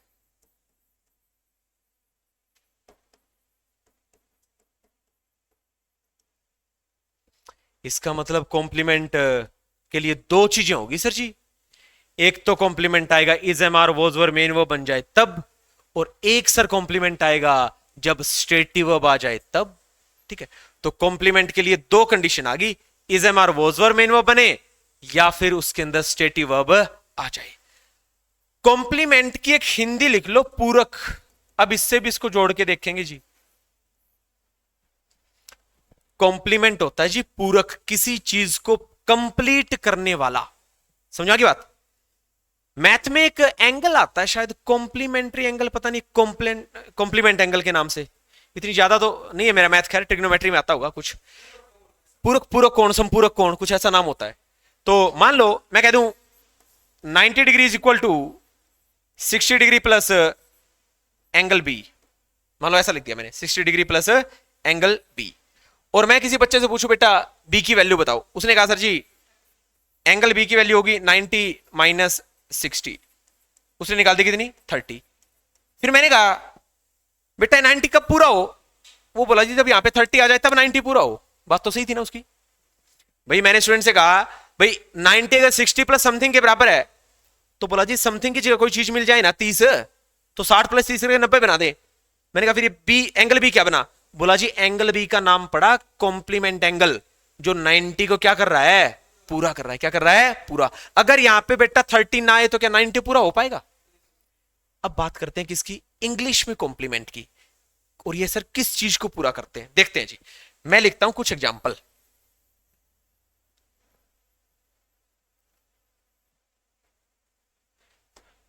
एक सेंटेंस लिखो,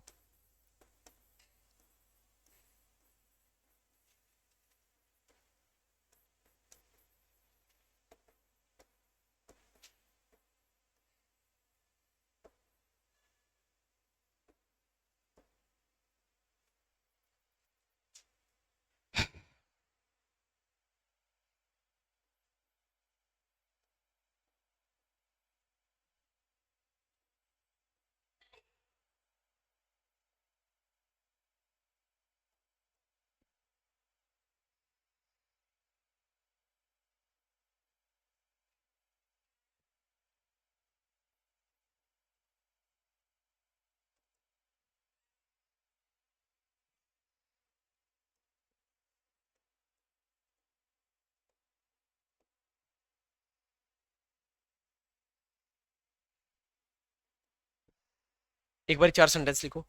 he is my brother, India is a great country, they are my students, I am a student,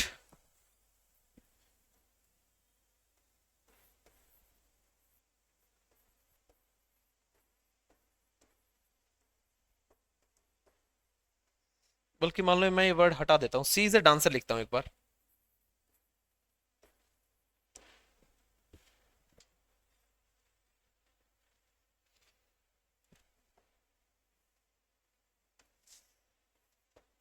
6 लिखना।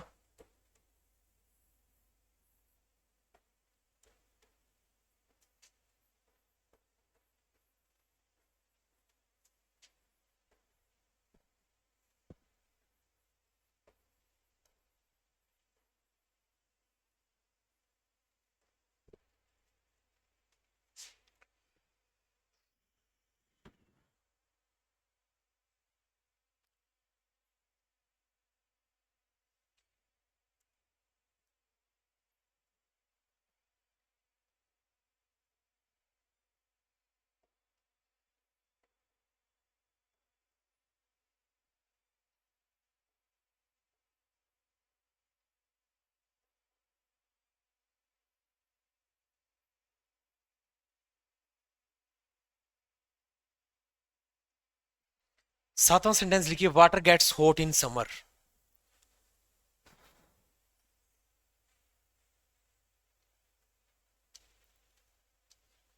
Water gets hot in summer.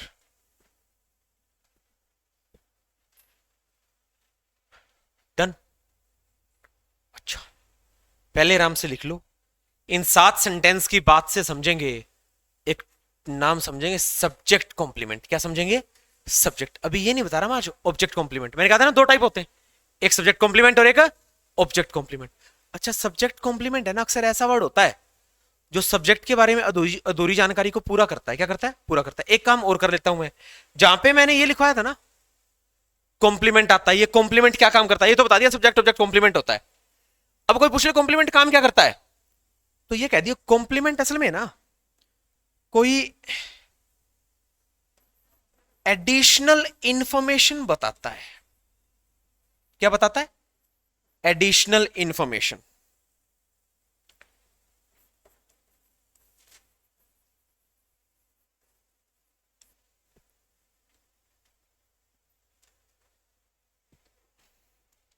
Subject के बारे में बताता है एक एडिशनल इंफॉर्मेशन। स्टामा करके ना, जहां पे 7 एग्जांपल लिख रखे उसके नीचे एक लाइन लिख लो, लिखो सब्जेक्ट कॉम्प्लीमेंट। सब्जेक्ट कॉम्प्लीमेंट ऐसा वर्ड होता है, सब्जेक्ट कॉम्प्लीमेंट ऐसा वर्ड होता है जो सब्जेक्ट के बारे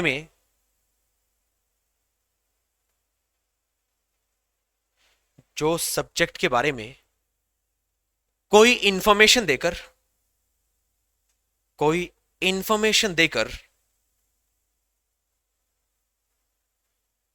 जो सब्जेक्ट के बारे में कोई इंफॉर्मेशन देकर सब्जेक्ट को पूरा करता है। सब्जेक्ट को पूरा करता है। अब बता दो मैंने क्या लिखवा दिया, बताओ भाई। सब्जेक्ट कॉम्प्लीमेंट वर्ड होता है, रुकना, जो सब्जेक्ट के बारे में कोई इंफॉर्मेशन देकर सब्जेक्ट को पूरा करता है। अब आ जाओ क्वेश्चन पे। ही इज माई ब्रदर। पहले तो एक काम कर लूं, मैंने कहा था ना is am are was were main verb बनते। बेटा इसमें इज के अलावा कोई वर्ब नहीं है, इसमें इज के अलावा कोई वर्ब नहीं है। तीसरे सेंटेंस में आर के अलावा कोई वर्ब नहीं है। चौथे सेंटेंस में एम के अलावा कोई वर्ब नहीं है। पांचवें में वॉज वर्ब है। छठे के अंदर एक वर्ड बिकेम वर्ब है। सातवें के अंदर एक वर्ड गेट्स क्या है? वर्ब है। क्या है? वर्ब है। ठीक है। अच्छा, पहले 4 एग्जाम्पल के अंदर इज एम आर क्या बनी हुई है? Main verb. और मैंने तुम्हें खास तौर से लिखवाया था बेटा कि इज एम आर अगर मेन वर्ब बने तो इनके बाद ऑब्जेक्ट नहीं आता। कौन आता है? कॉम्प्लीमेंट। कौन आता है? तो यहां से एक बात सीख के जाओ कि सर कोई पूछ ले माई ब्रदर क्या है और तुम कह दो जी ऑब्जेक्ट है ना, तुम्हें कहना है बेटा अगर माई ब्रदर ना लिखता, मैं ध्यान से सुनियो, और मैं लिखता ही इज वह है, और सामने वाला पूछता भाई साहब क्या कुछ तो बोला गे, तो कहता मैं तो कौन बोलूं, नहीं बोलो तो सेंटेंस पूरा कौन नहीं हुआ, नहीं बोलो तो सेंटेंस पूरा कौन नहीं हुआ। फिर किसी ने कहा भाई साहब कोई ऐसे 2 वर्ड बोल दे सेंटेंस पूरा हो जाए, उसने कहा सोच साच के ही इज लिख दे भाई माई ब्रदर, और मैंने क्या लिख दिया? My brother. असल में बेटा क्या माई ब्रदर ही है? भाई जो माई ब्रदर है वही क्या है? ही है। और ही क्या है? माई ब्रदर है तो एक ही चीज। ये था सब्जेक्ट, ही इज ये पढ़ा था अधूरा, और माई ब्रदर ने इसको क्या कर दिया अब पूरा, और माई ब्रदर बना बेटा सब्जेक्ट कॉम्प्लीमेंट। क्या बना? Subject complement. तो कोई आज के बाद पूछ ले कि ही इज माई ब्रदर में माई ब्रदर क्या है, तो बोल दियो माई ब्रदर कॉम्प्लीमेंट है। क्या है? कॉम्प्लीमेंट। इज क्या है? मेन वर्ब, और ही क्या है? सब्जेक्ट। क्योंकि सर अगर माई ब्रदर ना लिखता तो सेंटेंस था सिर्फ ही इज। वो क्या है भाई साहब? मुझे नहीं पता, बोलो। वह स्टूडेंट है, सिंगर है, डांसर है, म्यूजिशियन है, आर्टिस्ट है, कलाकार है, क्या है वो? फिर मैंने कहा भाई साहब माई ब्रदर, सेंटेंस क्या हो गया पूरा। कुछ समझ आया सब्जेक्ट कॉम्प्लीमेंट क्या होता है? सब्जेक्ट को पूरा कर देने वाला वर्ड्स, उसके बारे में कुछ जानकारी दे करके। दूसरा, India is a great country. अगर बेटा मैं इंडिया इज लिख के कुछ ना बोलता तो मैं इतने सेंटेंस बोल दूं इंडिया इज भारत है, तो क्या सेंटेंस पूरा हो गया? सामने वाला कहता भाई साहब क्या है, 2-4 मिनट वेट करेगा, फिर पूछेगा भाई साहब बोल दे, पूरा तो करते सेंटेंस, इंडिया इज बोल दिया तूने तो। फिर क्या भाई साहब एक वर्ड जोड़ दे, अ ग्रेट कंट्री, भारत एक महान देश है। एक बात बताओ, क्या इंडिया ही ग्रेट कंट्री है? और क्या ग्रेट कंट्री इंडिया है? चीज तो एक ही है। इंडिया एक कंट्री और कंट्री क्या है? इंडिया है। वो अलग बात है। ए आगे आर्टिकल, आर्टिकल आता नाउन के साथ। ग्रेट है बेटा एडजेक्टिव। क्या है? एडजेक्टिव। मैं चाहता तो इसे ऐसा बोल सकता था क्या, इंडिया इज अ कंट्री, बोल सकता था India is a country, Bharat एक देश है, बस इतना बोल दिया, भारत एक महान देश है। ये महान जो वर्ड है बेटा, ये कंट्री के बारे में क्या है? एडजेक्टिव। क्या है? एडजेक्टिव। और ऐसे वर्ड जो नाउन के बारे में कुछ उसकी विशेषता बताए, कुछ और बातें बताए, वो क्या कहलाए जाते हैं? एडजेक्टिव। तो अभी के लिए अ ग्रेट कंट्री सब्जेक्ट क्या बन गया? कॉम्प्लीमेंट। इसके नीचे लिख लियो बेटा एस सी, सब्जेक्ट कॉम्प्लीमेंट। अगर अ ग्रेट कंट्री ना आता तो सेंटेंस या सब्जेक्ट अधूरा रह जाता। तीसरे पे आ जाऊं, दे आर वे हैं। क्या है भाई साहब? वे माई स्टूडेंट, मेरे स्टूडेंट। अगर आर के बाद में कुछ ना बोलूं तो क्या ये दे, हाँ जी, ऑब्जेक्ट की मांग कर सकता है ना? देख, जो काम भारत कर रहा है वही काम कंट्री करेगा, जो काम ही कर रहा है वही काम माई ब्रदर करेगा। तो ये तो कहेगा भाई साहब अगर मैं सब्जेक्ट हूं, तू सब्जेक्ट ही बना रहा हो, तू आया तो मेरे लिए, तू ऑब्जेक्ट कैसे बन जाएगा? भाई इंडिया एक कंट्री कहते तू ऑब्जेक्ट बन जा, फिर कंट्री कहते मैं आया तो तेरे लिए हूं सब्जेक्ट के लिए, और मैं ऑब्जेक्ट कैसे बन जाऊं? मैं तो तेरा साथ देने आया हूं। तो जो सब्जेक्ट का ही साथ देगा वो सब्जेक्ट का साथ देने वाला सब्जेक्ट कॉम्प्लीमेंट होगा, ऑब्जेक्ट थोड़ी ना होगा। ऑब्जेक्ट का साथ देने वाला कौन होगा? ऑब्जेक्ट ना, ऑब्जेक्ट कॉम्प्लीमेंट कौन होगा? और सब्जेक्ट का साथ देने वाला सब्जेक्ट कॉम्प्लीमेंट। ठीक है, तो जो ऐसी अधूरी जानकारी ऑब्जेक्ट के बारे में, कोई अधूरी जानकारी हो ऑब्जेक्ट के बारे में, और उस अधूरी जानकारी कोई वर्ड पूरा कर दे ऑब्जेक्ट की अधूरी जानकारी को, उसका नाम पड़ जाएगा ऑब्जेक्ट कॉम्प्लीमेंट। और सब्जेक्ट की अधूरी जानकारी को कोई पूरा कर दे उसको सब्जेक्ट कॉम्प्लीमेंट। देख लो फिर, दे आर वे हैं, वे क्या है? मेरे स्टूडेंट। और एक चीज और समझ लो, ये ऑब्जेक्ट पता क्यों नहीं बने? क्योंकि बेटा दे ही तो स्टूडेंट हैं, और स्टूडेंट ही दे हैं, और ये कहता है मैं सब्जेक्ट हूं, तो स्टूडेंट ये बात कैसे कहते हैं भाई साहब हम ऑब्जेक्ट हैं? ये कहेंगे तू सब्जेक्ट है तो भाई साहब हम भी तो सब्जेक्ट है, बस हमारा नाम थोड़ा सा अलग पड़ गया, सब्जेक्ट कॉम्प्लीमेंट। क्या पड़ गया? Subject complement. ठीक है, तो यहां से कहानी स्पष्ट होती है पहले 3 एग्जांपल से। इजेमार वोजवर के बाद में अगर वो मेन वो बनती है, उसके बाद में कोई चीज आती है तो बेटा वो क्या होती है? Subject complement. एक और देख लो, आई एम मैं हूं। क्या मैं आई एम ही बोल के बस चुप हो जाऊं? आगे जो कुछ बोलूंगा, क्या देखना, क्या स्टूडेंट ही आई है? देखियो एक बार, स्टूडेंट ही आई है, और आई क्या है? स्टूडेंट है। तो अगर आई सब्जेक्ट है तो ये ऑब्जेक्ट कुकर बन जाएगा भाई, ये भी क्या रहेगा? Subject complement. क्या रहेगा? Subject complement. तो आई एम ए स्टूडेंट में अ स्टूडेंट बन गया सब्जेक्ट कॉम्प्लीमेंट। बेटा 4 सेंटेंस क्लियर? 5वें पे आ जाओ। इनमें कौन सी वर्ब थी देखना? इज, अच्छा इज एम आर। अब मैं किस पे ले आया? वॉज पे, और मैंने ऊपर लिखवाया था ना is am are was were, main verb बने तो क्या आता है? कॉम्प्लीमेंट आता है। ठीक है, ऑब्जेक्ट नहीं आता। तो she was a dancer, she was वह थी, क्या थी वो? डांसर। एक चीज देखियो, सी डांसर थी और डांसर ही सी थी। सी अगर सब्जेक्ट है तो ये सब्जेक्ट कॉम्प्लीमेंट। कौन है ये? Subject complement. ये ऐसा वर्ड जो सी के बारे में अधूरी जानकारी को बता रहा है और सेंटेंस को पूरा कर रहा है, तो नाम पड़ गया पूरक या संपूरक कॉम्प्लीमेंट। 2 सेंटेंस है लास्ट आज की क्लास के, 5 बज चुके। His parents became angry. अच्छा देखियो, हिज पेरेंट्स उसके मां बाप बिकेम हो गए थे। इन्होंने कोई काम किया है या फिर मतलब ये हो गए, मतलब कोई चीज, मतलब इन्होंने ऐसा, इन्होंने किसी को गुस्से में लेके तो नहीं आए ना? खुद किस में हो गए? गुस्से में। गुस्से में होना, उदास होना, नाराज होना, ठीक है, बेईमान होना, ईमानदार होना, पढ़ा लिखा होना, अमीर होना, गरीब होना, ये वर्ड्स असल में आदमी की स्टेट बताते हैं। क्या बताते हैं? स्टेट। और ये बिकेम वर्ड है ना, अब वर्ब नहीं बन रहा, सॉरी वर्ब तो है लेकिन ये एक्शन नहीं बता रहा, आज स्टेट बता रहा है। और शायद 2-3 दिन पहले क्लास याद करो, मैंने जब वर्ब लिखवाया था तो वर्ब के बारे में एक चीज लिखवाई थी कि वर्ब एक्शन भी बताते हैं और वर्ब स्टेट भी बताते हैं, लिखवाया था ना बेटा। यहाँ जो बिकेम वर्ड है ना, ये स्टेट बता रहा है। कैसी स्टेट की? पेरेंट्स कैसे हो गए? एंग्री, गुस्सा हो गए। अच्छा देखियो, पेरेंट्स बिकेम, वो बन गए, क्या बन गए? अगर एंग्री ना आता तो सेंटेंस पूरा होता।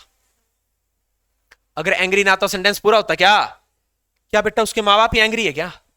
उसके माँ बाप ही क्या हुए? एंग्री। असल में अगर आप पूछे बिकेम क्या है तो बोल दियो स्टेटिव वर्ब। क्या है? और स्टेटिव वर्ब के बाद में ऑब्जेक्ट नहीं आते बेटा, कॉम्प्लीमेंट आता है। क्या आता है? कॉम्प्लीमेंट। क्या आता है भाई? अच्छा अब सब्जेक्ट कॉम्प्लीमेंट ना लिखियो, अब बेटा एक चीज मत लिखियो सब्जेक्ट कॉम्प्लीमेंट, सीधा एक वर्ड लिखियो कॉम्प्लीमेंट। एक बार एक वर्ड लिखो कॉम्प्लीमेंट, एक बार एक वर्ड लिख लो। वैसे वर्ड है तो सब्जेक्ट कॉम्प्लीमेंट ही मान लो, लेकिन मैंने एक वर्ड लिखा है इसके नीचे कॉम्प्लीमेंट। बेटा अब मैं ये कह सकता हूं क्या उसके पेरेंट्स ही एंग्री हैं, लेकिन दूसरी बात बना दो, एंग्री पेरेंट्स है। जैसे यहां पे तो था वो ही डांसर थी, इंडिया ही देश है और देश ही इंडिया है, मेरा भाई ही है, ही मेरा भाई है, वे स्टूडेंट स्टूडेंट ही वे हैं, मैं स्टूडेंट हूं स्टूडेंट ही मैं हूं। ठीक है, तो पेरेंट्स ही एंग्री, पेरेंट्स एंग्री हो गए हैं, न कि बेटा पेरेंट्स और एंग्री एक ही चीज। जैसे डांसर और शी एक ही चीज थी, डांसर और शी एक ही चीज थी, दे और स्टूडेंट एक ही चीज थे, इंडिया और कंट्री एक ही चीज है, ही और माई ब्रदर एक ही चीज है। लेकिन एंग्री और हिज पेरेंट्स एक चीज नहीं है। अब बस हालात का पता कर रहे हैं, कौन किससे पता चल रहा है? एंग्री से स्टेट का पता चल रहा है बस। अब एंग्री बेटा ऑब्जेक्ट नहीं बनेगा, शर्त यह थी कि इज एम आर वोजवर, वो स्टेटिव वर्ब के बाद में ऑब्जेक्ट नहीं आता, कोई और चीज आ सकती है। और असल में यह बता रहा है हालात, हालात बताने वाले शब्द हो सकते हैं बेटा एडजेक्टिव। क्या हो सकते हैं? एडजेक्टिव। स्टेट बताने वाले। तो अभी के लिए एंग्री कॉम्प्लीमेंट है, अगर ना आता तो सेंटेंस तो पूरा ना होता। अगर his parents became, full stop लगा दूं, क्या बन गए वो? मुझे क्या पता क्या बन गए। फिर किसी ने भाई साहब एंग्री गुस्सा हो गए, वो सेंटेंस पूरा हो गया। तो अभी एंग्री कॉम्प्लीमेंट है, ना कि एंग्री हिज पेरेंट्स है। ठीक है, तो ध्यान रखना। एक और क्वेश्चन है, water gets hot in summer, in क्या है भाई साहब बताना एक बार। प्रेपोजिशन के बाद आने वाले अक्सर नाउन प्रोनाउन ऑब्जेक्ट बनते हैं। ये ऑब्जेक्ट किसका है? इन प्रेपोजिशन का। ये बात मैंने कल पढ़ा दी थी। क्या पढ़ा दी थी? कल, कि प्रेपोजिशन के बाद में क्या आते हैं? ऑब्जेक्ट आते हैं। क्या आते हैं? ऑब्जेक्ट। अब देखना जी, वाटर गेट्स, पानी हो जाता है, क्या हो जाता है? गर्म। किसमें? गर्मियों में। अब मैं ऐसे कह सकता हूं क्या? वाटर गेट्स, हाँ वो अलग बात थी, अगर होट ना लिखता तो सेंटेंस पूरा हो पाता? ना पूरा हो पाता। अब एचओडी हॉट वर्ड लिखा गया बेटा, ये है तो सब्जेक्ट, सॉरी आपका है कॉम्प्लीमेंट। क्या ये? कॉम्प्लीमेंट। लेकिन ये भी मैं ऐसा बोल सकता हूं क्या? हॉट ही वाटर और वाटर ही हॉट है। भाई ये तो गर्म है और ये पानी है, ये तो स्टूडेंट से तो दे थे। ठीक है, स्टूडेंट नाउन यूज कर लिया, प्रोनाउन। कंट्री, ये इंडिया नाउन यूज कर लिया, कोई कॉमन नाउन मतलब इसके लिए कंट्री यूज कर लिया। तो अभी के लिए कहानी ये है सर, गेट्स और बिकेम एक स्टेटिव वर्ब, और स्टेटिव वर्ब के बाद में ऑब्जेक्ट नहीं आता, क्या आता है? कॉम्प्लीमेंट आता। क्या आता है? कॉम्प्लीमेंट। ठीक है, ऊपर वाले 5 एग्जाम्पल में सब्जेक्ट कॉम्प्लीमेंट है, नीचे वाले 2 एग्जाम्पल में कॉम्प्लीमेंट। ठीक है, चलिए बाकी की क्लास हम पढ़ते हैं बेटा कल। ठीक है ना, इस क्लास को अच्छे से समझना है आपको घर पे जाकर।